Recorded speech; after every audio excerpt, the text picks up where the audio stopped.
Maqaa Abbaa, kan Ilmaa, kan Hafuura Qulqulluu, Waaqa tokkoo. Ameen.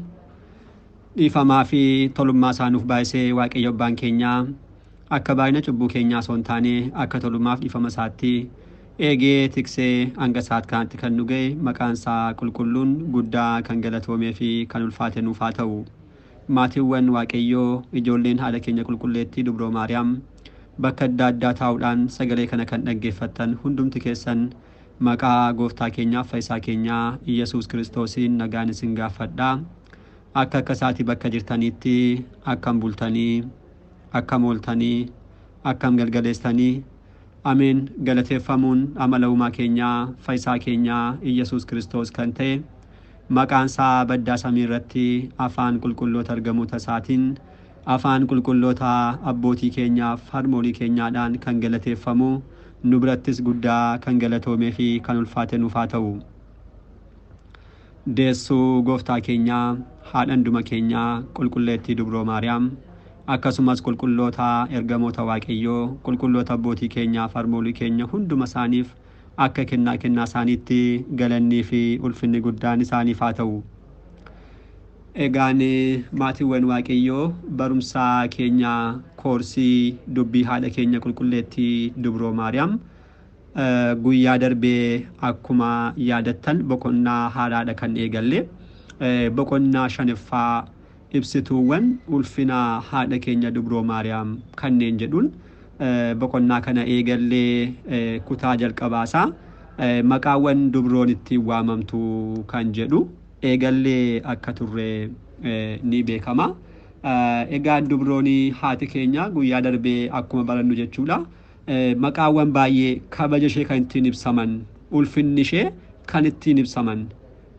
Boqonnaa kanaan kan barannu waa'ee kabaja, waa'ee ulfina haadha keenyaa, waa'ee ishee wantoota dinqisiisoo waan ta'aniidhaaf ulfinni ishee kan eegalu waamichuma maqaa ishee irraadha. Kanaaf maqaan ishee qofti maqaa ulfinaa akka inni ta'e. Maqaawwan kun immoo raajonni kan isheef kennan, kan isheef baasan, qulqulloonni yeroo adda addaatti abbootiin keenyaa akkasumas ergamoonni Waaqayyoo dabalatee kan isheef baasan akka ta'an ilaallee isaan jalaas immoo muraasa ilaalleerraa kan jalqabaa maquma maatiin isheef baasan haadha hundumaa kan jedhuun hiika akkasiidhaan Maariyaam jechuudhaan jalqabaaf kan isheef baasan maqaan kun maqaa kabajaatii kennaadhaan kan guutamte miliita tsaggaa jechuudhaan qulqullichi Gabri'eel samiirraatu gammachuu guddaadhaan fayyina dhala namaa dubbachuudhaaf yeroo dhufu gammadii kennaan kan guutamte ati maalidha dubartoota hundumaa keessaa kan filatamtedha jechuudhaan yeroo jalqabaadhaaf Dubroodhaaf kan fayyadame jechuudha. Kanaaf guyyaarraa haadha keenyaan maal jenna kennaan kan guutamte jennee waammannaa jechuudha. Deessuu Waaqaa haadha Waaqayyoo ta'uu isheetiin gooftaan keenyaaf fayyisaan keenya Iyyasuus Kiristoos galanni isaaf haa ta'uti. Addunyaa fayyisuudhaaf yeroo dhufee foon uffatu eewuraa foon uffate haadha keenyarraa inni Waaqayyo waan ta'eef isheenis deessuu Waaqaa afaan Giriikiidhaan immoo abbootonni Tiyootokos kan jedhan maaliif jedhame kan jedhu gara fuulduraatti ni arganna yaadataa qabannu. Kana jedhamteetti Dubroon raajonni dursanii Tsiyoon jechuudhaan ishee faarfataniiru bakka baay'eetti ilaalaa kan turte boqonnaa afureffaadhaan jechuudha. Abbootiin keenya raajoon Dubroodhaan Tsiyoon jedhanii raajii isaaniidhaan waamaa turaniiru. Gaan isaan kana yeroo darbee kanneen barannedha kutaa tokkoffaadhaan. Kutaa lammaffaa guyyaa har'aatiinis akka fedhaaf eeyyama Waaqayyootti asirraa bakka dhaabbachiisnerraa ka'uudhaan kan itti fufnudha kan ta'u. Waaqayyo Abbaan keenya har'as nu barsiisuun fedhaaf eeyyama isaa nuuf haa ta'u. Egaan kan ittaanu maqaan haadha keenya maqaa Dubroo kan jennee kan waamnu haadha keenyadha. Imme beetaachin jechuudhaan kan waamnu Dubroodhaan haadha keenya jennee waamna. Kennaa haadhummaa kan qabdu jechuudha. Kennaa haadhummaa qofaa miti. Waa'ee ishee wantoonni baay'een uumama hundumaarraa adda kan ishee taasisan gara fuulduraatti baay'eetti dinqisiisuudhaan kan ilaallu wantoonni baay'een ni jiru. Garuu isheen maala haadha keenyadha. Akkamittidha? Kun fannoo jalatti gooftaan keenya kallattiimaan kan kennedha. Gara fuulduraatti waa'ee araarsummaa ishee, waa'ee haadhummaa ishee kana kan itti deebinu yoo ta'es garuu gooftaan keenya maal jedheera yeroo fannifamu jechuudha. Fannoo isaa jalatti Dubroodhaan haadha isaa argee akkasumas immoo baay'ee kan isa jaallatu duukaa boosaa keessaa kan ture Yohaannis yeroo argu Yohaannis elaa haadha kee jechuudhaan dursee karaa Musee seerota addunyaadhaaf kan laate gooftaan keenya amma immoo fannoo irratti haadha isaa karaa Yohaannis addunyaa guutummaadhaaf laate jechaadha. Kanaaf nuti maal jenna? Haadha keenya jennee dubroo waamnaa jechuudha. Tokkos abbaa gooftaa keenyaaf fayyisaa keenya Iyyasuus Kiristoosiin waaqa abbaatiin maal jenna? Abbaa keenyaa jennee waammanna mitire. Kadhannaa keenyaa wangeela Maatewos boqonnaa 6 ilaaltan isinis yeroo kadhattan akkas jedhaa yaa abbaa keenyaa samiirra kan jiraattu kan jedhu. Akkuma abbaa gooftaa keenyaa yaa abbaa keenyaa jennee akkuma waamnu haadha isaa immoo maal jenna? Haadha keenyaa jennee waammanna. Kanaafidha hayyoonni mana kiristaanaa keenyaa beektonni jechuudha. Maqaa dubroo yeroo hiikan haadha hundumaa jechuudhaan hiikaniiru. Abaarsi karaa Addaamiif Hewaan gara nama hundumaatti kan dhufee ture jechuudha. Karaa abbootii keenya karaa Addaamiif karaa Hewaan kan namarraatu haqame firii garaa dubrootii waan ta'eedhaaf dubroon maal taate? Haadha hundumaa jedhamtee ni waamamti jechuudha. Kanaaf dhuguma dubroodhaan haadha hunduma keenya haadha keenya jennee ni waammannaa jechuudha. Kan itti aanu immoo qulqulleettii qulqullootaas ni jenna. Qiddista Qiddusaan kun maqaa kabajaa guddaati. Qulqulleettii qulqullootaa maqaan kun dhuguma eenyuufuu kan hin kennamin dubroo Maariyaam qofaaf kan kennamedha. Qulqulloonni baay'een jiraachuu danda'u. Kanneen kabaja argatan kanneen filataman baay'ooliin ni jiru. Isaan keessaa garuu addatti kan qulqulloofte addatti kan kabajamte addatti kan filatamteedha dubroo Maariyaamidha. Isheetiin ol Waaqayyo qofatu jira. Ishee Waaqayyo taane kan jiru uumaadhaan gad kan taate uumamtoota hundumaatiin immoo ol kan taatedha dubroo waan ta'eedhaaf dhuguma isheedhaaf qulqulleettii qulqullootaa kan jedhamu ni taaf. Waaqayyo samiirra taa'etu gara kallattii hundumaa ilaaleedha kitaabni qiddaase keenya. Gara kaabaa gara kibbaa baha lixa ilaalee kana booda eenyuu nun arganne garuu siin qulqullummaa kee argee ilma isaa tokkicha gara keetti argee jechuudhaan kitaabni ni dubbata. Dhuguma qulqulloonni hin turre gaafa jennu qulqulloonni baay'een turaniiru. Kitaaba qulqulloota kanneen caqasaman harmoolii dabalatee qulqulloonni baay'een turaniiru. Garuu dubroo adda kan taasisu maallaa gara fuuddaatti kan ilaallu isheen kana hundumaa keessaa addatti maallaa qulqulleettiidha. Qulqulloota hundumaa keessaa qulqulleettii kan taate jechuudha. Haadha waaqummaadhaaf kan filatamte. Kanaaf ergamichi maal jedhee ture yeroo dhufee isheetti dubbatu ati dubartoota keessaa kan filatamtedha jechuudhaan kan dubbate kanaafidha. Kanneen jiran keessaa jechuudha ati kan filatamtedha gaafa isheen jennu isheen dhuguma qulqulleettii qulqullootaadha jechuudha haati keenya. Kanaaf guyyaadhaa manni kiristaanaa keenya qiddista qiddusaan qulqulleettii qulqullootaa jechuudhaan haadha keenya ni waamti jechuudha. Kan biraan immoo kidaane miratiidha. Kakuu dhiifamaa. Kakuu dhiifamaa kallattii maal ilmi ishee gooftaan keenyaaf fayyisaan keenya Iyyasuus Kiristoos gaafa gurraandhala guyyaa 16 waadaa isheef galeerraan ka'uutiin kan moggaafamedha. Waaqayyo yeroo adda addaatti akkas waadaawwan kana qulqulloota baay'eedhaaf galeera. Dursee maal jedhee dubbatee tureera?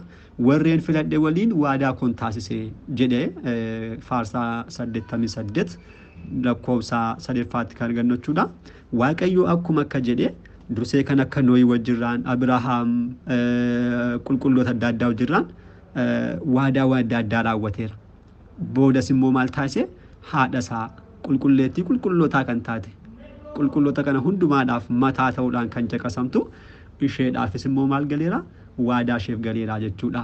Kanaaf maqaan kidaane mirat jedhu kun kallattimaan gooftaan keenya samiirraa erga ol bahee booda deebi'ee dhufuudhaan deebi'ee gadi bu'uudhaan gaafa waxabajjii gaafa gurraandhala guyyaa 16 waadaa isheef galeera. Kanarraa ka'uun ji'aan gaafa guyyaa 16 maal jenna?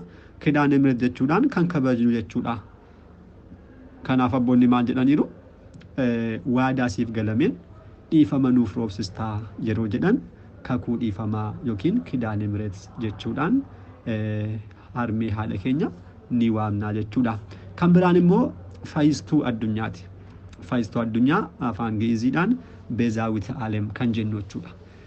Dubroo haadha keenyaan dhuguma beezaawwiti aalem fayyistuu addunyaa jennee ishee waamnaa.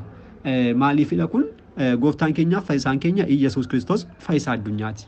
Beenya addaam kan ta'edha gooftaa keenyadha. Dhiiga isaa fannootti dhangalaasuudhaan du'uu kan qabu rakkachuu kan qabu akka kanaatti gatii kaffaluu kan qabu addaan ta'e osoo jiru inni garuu bakka addaan bu'uudhaan beezaa kan hundumaa raawwateera.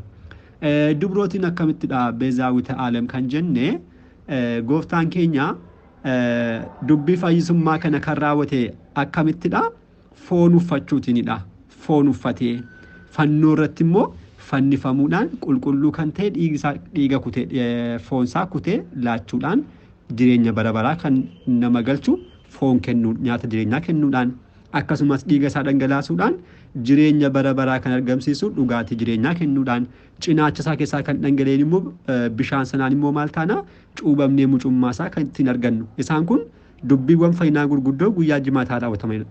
Kallattiimaan isaan kun kan dhufan eenyurraadha? Dubroorraadha. Gooftaan keenya waaqummaa isaatiin miti kana kan raawwate foon uffatee waanta dhufeefidha. Kanaaf foon kun immoo kallattiimaan kan haadha keenyaadha. Asirraa ka'uudhaan abboonni foon sirraa fudhatameen fayyinni keenya raawwatame waan ta'eef ati beezaawita aalam jedhamuun siif ni ta'a jechuudhaan fayyistuu addunyaa jedhanii dubroodhaan ni waamu jechuudha. Akkasumallee dubroon karaa biraa beezaawita aalam kan jennu maaliifidha? Kakuu moofaa keessatti yaa akkuma beeknu hundumti keenya badiinsi arrabsoo abaarsi gara jireenya dhala namaatti kan dhufe karaa hewaanidha. Hewaan mukittii kutuurraan jechuudha. Kanaaf yeroo sanarraa kaasuudhaan dubartoonni koomii adda addaa arrabsoo adda addaa isaan ga'aa tureera. Booda garuu dubroon fayyisaa keenya erga deessee booda kallattiimaan maal jedhamte fayyistuu hewaan jedhamuudhaan arrabsoon hewaan koomiin hewaan kallattiimaan kan hafeef. Namoonni guyyaarraa siniin jedhanii shamarraniin karaa keessanii gannataa kan baane jedhanii yoo komatan karaa eenyu deebitanii karuma keenya deebitan jechuudhaan hewaan kanneen fakkaatan harmooliin haala kanaatiin dubroon maal taasiteettiif beenyaa ta'uudhaan kana deebisteettiif jechuudha. Kanaaf komiidhaaf arrabsoon hewaaniif kanneen hewaan fakkaatan ijoollee hewaan hundumaa kan hafe karaa dubroo waan ta'eef beezaawita aalam jedhamti. Akkuma kanaa dubroon kadhannaadhaaf waadaa isheedhaan gara fuulduraatti waa'ee kadhannaa ishee waa'ee waadaa ishee bal'inaan itti deebina. Isaan kana hundumaadhaan maal argamsiisti? Ijoollee ishee warreen ishee abdii taasifatan warreen isheetti amananiif maal taasisti? Jireenya bara baraa waan argamsiistuudhaaf beezaawita aalam jennee waamna jechuudha.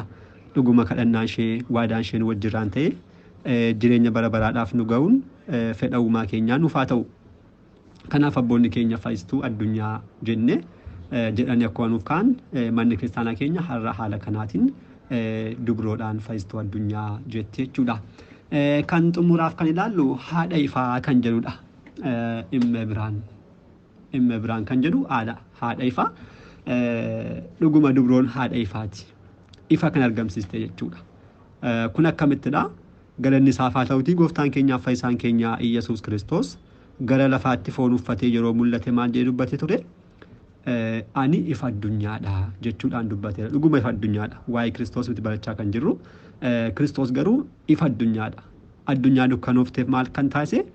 Ifa kan hin dhaamne kan ibse. Namni itti ba'ee ifa kana yoo barbaade argachuu kan danda'u. Argates immoo ittiin deddeebi'uu kan danda'u. Ifa addunyaadhaaf maal ta'eera? Kaa'eera. Ifti kun guyyaarraas maal ta'ee jira? Ifee jira. Akkuma aduu jechuudha. Aduun yeroo hundumaa ni baati. Namni aduu barbaade gadi ba'ee aduu ni argata. Namni hin barbaanne immoo gara manaatti gala. Kanaaf gooftaan keenya nama ifa addunyaa akkuma ta'e warreen barbaadan gara isaatti gaafa deeman ifa kanaan deddeebi'u jechuudha.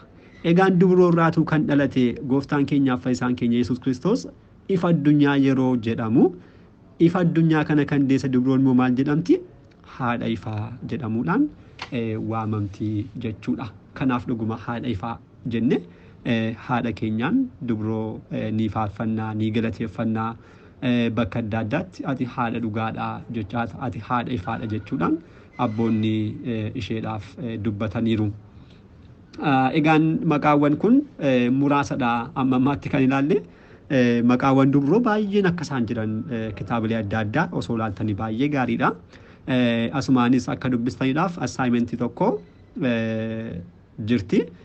Maqaawwan dubroo itti waamamtu warreen baranneen kanaan alatti warreen tarreessinee baranneen kanaan alatti maqaawwan biroo lama barreessuudhaan hiikaa isaanii wajjin barreessanii galchitu jechuudha karaa WhatsApp irra.